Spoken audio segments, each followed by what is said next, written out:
Bonjour et bienvenue, vous êtes sur la chaîne Tuto Replay. Aujourd'hui dans cet épisode, je vais vous parler d'une nouvelle imprimante, la Moira DF3 de chez Dedibot. Une imprimante Delta, entièrement fermée. Donc je vais vous la présenter immédiatement, on va commencer par l'unboxing.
Mon avis sur cette imprimante, au départ, je vous avoue, je n'étais pas chaud du tout.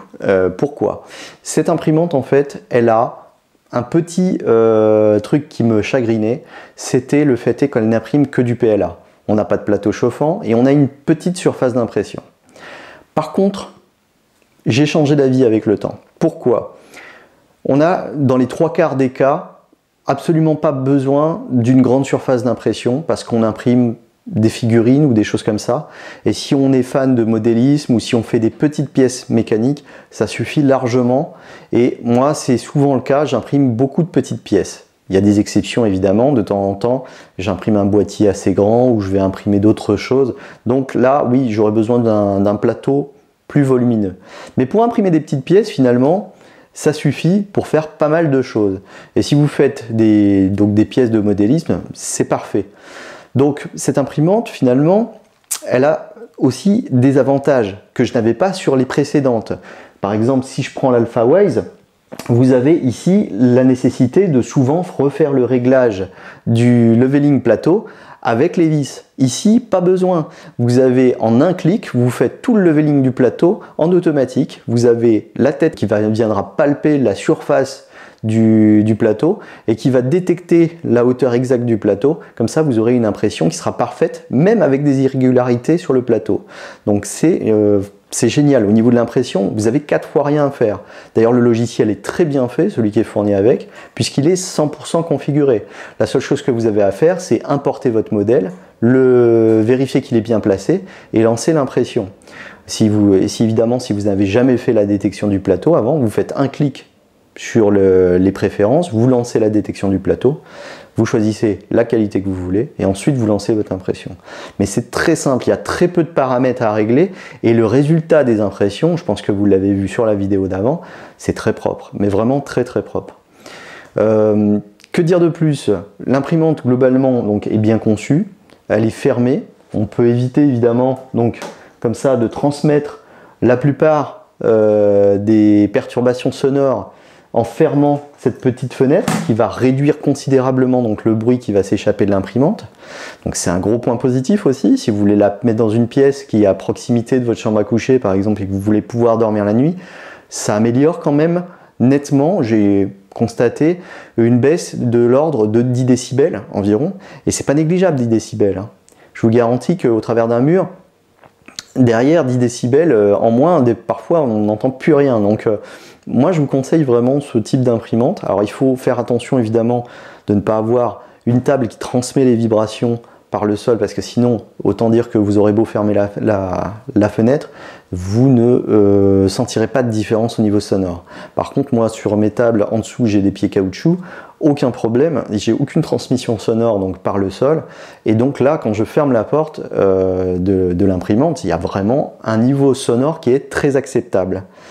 Voilà donc pour l'imprimante. Autre chose que je voulais dire absolument, c'est qu'elle utilise donc un logiciel propriétaire, mais vous n'êtes pas obligé d'utiliser ce logiciel, vous pouvez utiliser aussi Cura. Alors Cura, il faut le configurer évidemment, tout est indiqué, tout est précisé dans la notice d'utilisation qui est en anglais. C'est assez bien fait, il n'y a pas beaucoup de paramètres à modifier.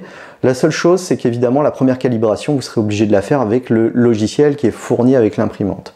Donc ensuite, une fois que vous avez calibré, vous retournez sur Cura, vous enregistrez votre fichier sur une carte SD, et la carte SD, une fois que vous l'avez mis dans l'imprimante, vous avez une touche, ils appellent ça le 1K, vous appuyez sur une touche et ça lance directement l'impression, il n'y a rien à faire, elle va chauffer automatiquement, arriver à la température, elle se met à imprimer. Donc il y a une simplicité comme ça, pour moi c'est de loin l'imprimante la plus simple que j'ai actuellement.